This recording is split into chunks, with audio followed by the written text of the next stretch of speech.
back. She thought she was off the record, apparently, but it was too late. Today, she resigned from the Obama camp. Not to be outdone, the Clinton campaign had their own mud to sling, saying that the Obama campaign had stooped to Ken Starr tactics in their quest to see Clinton's tax records. You'll remember the independent prosecutor Ken Starr was Clinton's chief nemesis in the 1990s. He led a number of investigations of the Clintons while they were in the White House. And with me now is a senior fellow at the Independent Women's Voice, Ann Trenolone, and she's representing the right, and the Democratic strategist and former Clinton-Gore campaign staffer, Jeff Hewitt. Good to see you both. Hello. Jeff, it sounds like there may be some fatigue setting in. I think that this is a bit of hyperbole, to be honest with you. Both sides engaging in a little bit of over-the-top rhetoric in these dog days of the campaign. As it's dragged on, the press has lost sight of the issues and are now starting to focus on process, and I think that's where we're seeing these types of stories. To the voters, this is much ado Okay, about now wait nothing. a minute. The senior policy advisor for Barack Obama calls Hillary Clinton a monster, and we're not supposed to talk about it?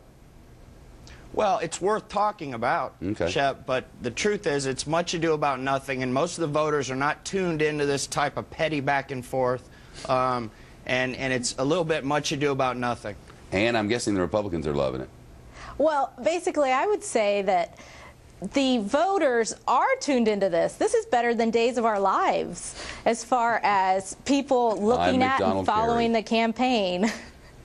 All right, let's talk specifically about how smart it was for the Clintons to bring up Ken Starr here. I think basically... Well, obviously, when you bring up Ken Starr, you're invoking the specter of the ghost of Ken Starr and the Republican evils of the 1990s. So when the Clintons say that, it's a very effective technique to sort of deflect any more dialogue on that issue as far as land deals and taxes and the like. But doesn't that sort of open the door for the Obama camp to just start going after every issue that came up in the 90s? You could just have a cavalcade of them that'll last you all the way till November if you wanted. That's going to happen anyway. I think that'd just hurt. That is going to happen anyway. Well, but I mean, but Ann, isn't this just that sort of that door wide open? Like, come on in. I was like, welcome to running for president. That's what's going to happen from here on out. If you're not going to get it now in the primaries, you're going to get it in the general election. Well, Jeff, I was just going to say, disagree. Go ahead. We've already been through these issues all through the 90s. Obviously, when the voters re-elected Bill Clinton, they said that we're tired of this kind of politics, and if the Republicans and/or Barack Obama engage in this sort of back-to-the-future Clinton bashing, they're going up the wrong creek with this deal, and that's not going to be a successful tactic. They can talk about it all they want, but the voters have spoken on this issue many times in the past, and it's not a winner politically. We shall see. Jeff and Ann, thank you both. John McCain, and he can now bide his time and money and focus on November from the left. Ann, what do you think? I mean, there are a couple of ways to think about this, and I guess it really could go either way. I think it's actually kind of an embarrassment of riches on the McCain side. Look at the time you have to do research, get your people in place. You don't have to spend as much money as possibly the Democrats are on the other side, right, in continuing a hard-fought battle. So I think it's strategically really a great thing to have on your side. Well, strategically speaking, what'd you think about what happened with the New York Times reporter? Listen to this. Everybody knows I had a violent conversation. Yeah. Everybody knows that I had a conversation. There's no living American in Washington that knows that. There's no one. And you know it too. So, no, you know it. You know it. So I don't even know why you asked. Well, I asked because No, you do know it. You do know it. No, I just read in the Times in May of I don't know what you read or heard of, and I don't know the circumstances. Maybe in May of '04 I hadn't had a conversation.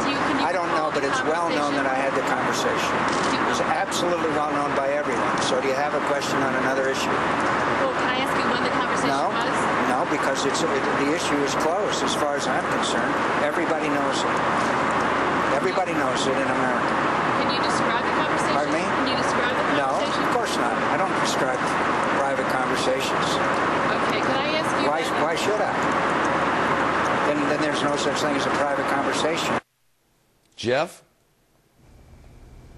Well, I got to tell you, Shep, I think Ann's completely missing the mark. You know, voters are tired of this sort of he said, she said, we have time to do research. I mean, what are you going to research on Hillary Clinton that already the voters don't know about? I mean, this is where the Republicans are totally missing the boat. This election for president this time is about vision and hope and moving forward with America, whether that's Hillary or Barack, and it's not about time to go do some research. McCain is at a huge disadvantage at this point because the dialogue